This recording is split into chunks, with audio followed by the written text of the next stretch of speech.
Vaccine was put on hold, more people than ever want to gather more information about vaccines. And today, Dr. Oz is doing a vaccine myth versus fact check, addressing your biggest concerns to separate info from misinfo out there. And he's joining us live this morning. Always great to see you, Dr. Oz. How are you? I'm doing well. Well, you're right. People are panicked. This J&J news, which I should put it in perspective, 1 in a million chance of having a problem, got people all panicked. But it also gave rise to a lot more of these conspiracy theories and false ideas about why vaccines could be problematic. So we're going to tackle them. We're going to talk about whether it can cause infertility and does it cause cancer, and well, what about the possibility that it might induce a cytokine storm or worse response in the future if you get another bout of another type of COVID-19 virus. And I think that if we clarify for folks, and I'm not trying to dismiss these ideas nor insult people who think them, I want to address them thoughtfully and give people confidence that vaccines make sense. Well, Doc, let's start with one of the ones that you've already brought up. Do vaccines cause cancer, or this particular vaccine we should be talking about, the COVID vaccine? Well, it turns out the mRNA vaccines, which are the vast majority of the ones you were speaking of earlier that have vaccinated, at least half the country gotten one dose.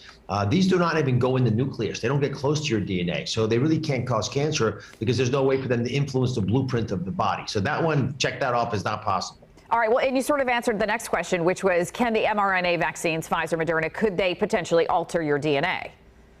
Also can't alter the DNA. Again, the nice thing about the mRNA vaccines is instead of using adenoviruses, which is how we normally would do this, use a real virus to go into your cells, we just wrap the little bit of the spike protein in some fat. The cells like it like we like fats. They eat it up, but it never actually gets into the blueprint center, the headquarters of the cell. That actually makes these vaccines, I think, safer, but they are new. And because they're new, people say, you don't know enough. It hasn't been studied for 5 years. You're right. We don't know what's going to happen 5 years from now, although all indicators are we'll be in good shape. But we know short term, they're really, really powerful vaccines. One of the challenges, I'm going to address it on the program, is that we are not acting like these vaccines work as well as they do. We should be opening up America, freeing people to feel comfortable moving around more if they've been vaccinated, because the odds are overwhelming they'll be fine.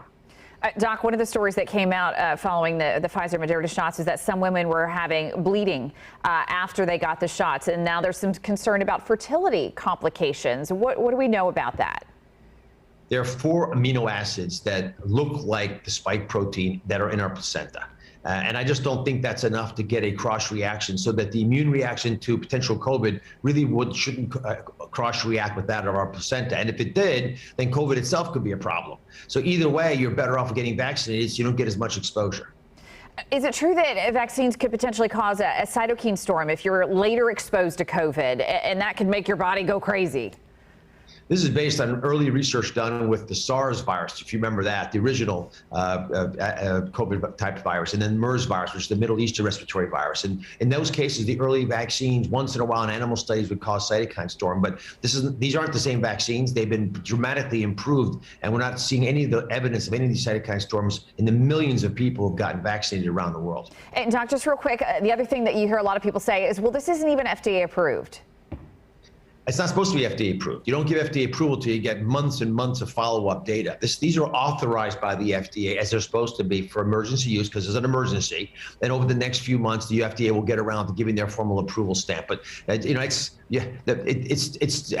just where it's supposed to be in the regulatory process. We don't want the FDA giving approval till they get lots of data. In this case, we've got hundreds of millions of people getting vaccinated. We'll have a lot of data. All right. Always great to talk to you, Doc. Hope you had a good weekend, and thanks for being with us.